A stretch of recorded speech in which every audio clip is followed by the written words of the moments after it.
আসসালামু আলাইকুম, সবাইকে সাইফা কিচেনে স্বাগতম।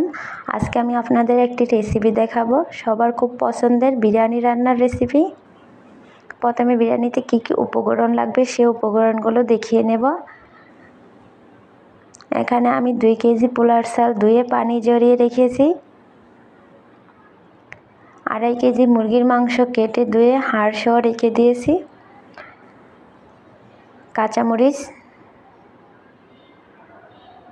আলু কেটে ধুয়ে টুকরো করে নিয়েছি।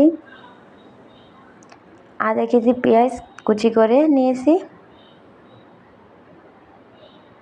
আলু বোখরা, কিশমিশ। এখানে আমি 2টা বিরিয়ানির মশলা নিয়েছি, যেহেতু আমার চাল বেশি। আদা রসুন বাটা, তেজপাতা, দারুচিনি, ঘি, লবণ, টক দই। চুলা একটা কড়াই বসাইয়া তাতে তেল দিয়ে দিয়েছি। তেল গরম হয়ে আসলে পেঁয়াজ কুচি ঢেলে দেব এবং সুন্দর মতো ভালো করে নেড়ে চেড়ে লাল করে ভেজে নেব। লাল হয়ে আসলে একটা চাকনির সাহায্যে কিছুটা পেঁয়াজ অন্য পাত্রে তুলে রাখব এবং বাকি পেঁয়াজের মধ্যে পানি দিয়ে দেব। তারপর তেজপাতা, দারুচিনি, আদা রসুন বাটা, কাঁচামরিচ, 2 চামচ শুকনো মরিচ গুঁড়ো দিয়ে দেব মাংস সুন্দর একটা কালার আসার জন্য। সব কিছু একসাথে ভালো করে কষিয়ে নেব। মশলাটা ভালো করে কষানো হলে মুরগির মাংস দিয়ে দেব এবং একসাথে সব কিছু ভালো করে মিশিয়ে একটা ঢাকনা দিয়ে ঢেকে দেব। মাঝে ঢাকনাটা উঠিয়ে তার মধ্যে আমি কেটে ধুয়ে রাখা আলু দিয়ে দেব এবং সব কিছু একসাথে মিশিয়ে দেব। আমি লবণ দিতে ভুলে গিয়েছিলাম, তারপর আমি লবণটাও দিয়ে দেব। এবার আমি ঢাকনা দিয়ে আরও কিছুক্ষণ ঢেকে রাখবো। আমি একটা বাটির মধ্যে বিরিয়ানির মশলা ঢেলে নেব এবং পানি দিয়ে একটা চামচের সাহায্যে ভালো করে গুলিয়ে নেব।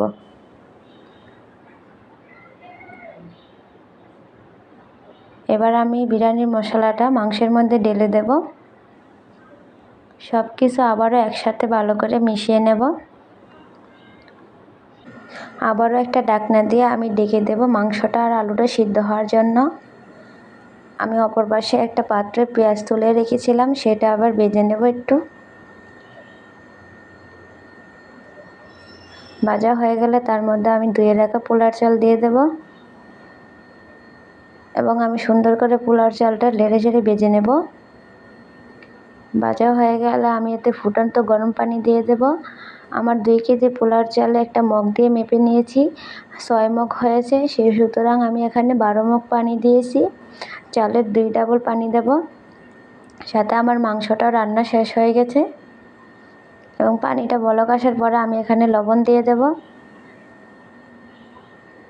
সাথে টক দই দিয়ে দেব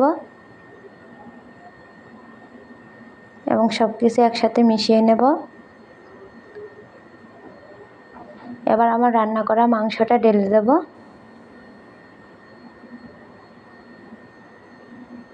এবং মাংসটা ঢেলে দেওয়ার পরে একসাথে মিশিয়ে কিছুক্ষণ রান্না করার পর তার মধ্যে আলু বোখরা, কিশমিশ, কাঁচামরিচ, ঘি দিয়ে সব কিছু আবার একসাথে মিশিয়ে উপরের দিকে কেওড়ার জল দিয়ে দেব এবং কেওড়ার জল দেওয়ার পর আবারও একসাথে ভালো করে মিশিয়ে ঢাকনা দিয়ে কিছুক্ষণ ঢেকে রাখবো। অল্প আঁচে রান্না করব।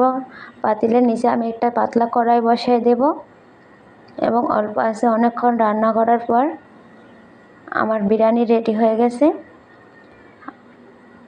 বিরিয়ানি রান্নাটা আপনাদের কাছে কেমন লাগলো শেয়ার করবেন, লাইক করবেন এবং আমাদের পেজটি ফলো করবেন। আসসালামু আলাইকুম।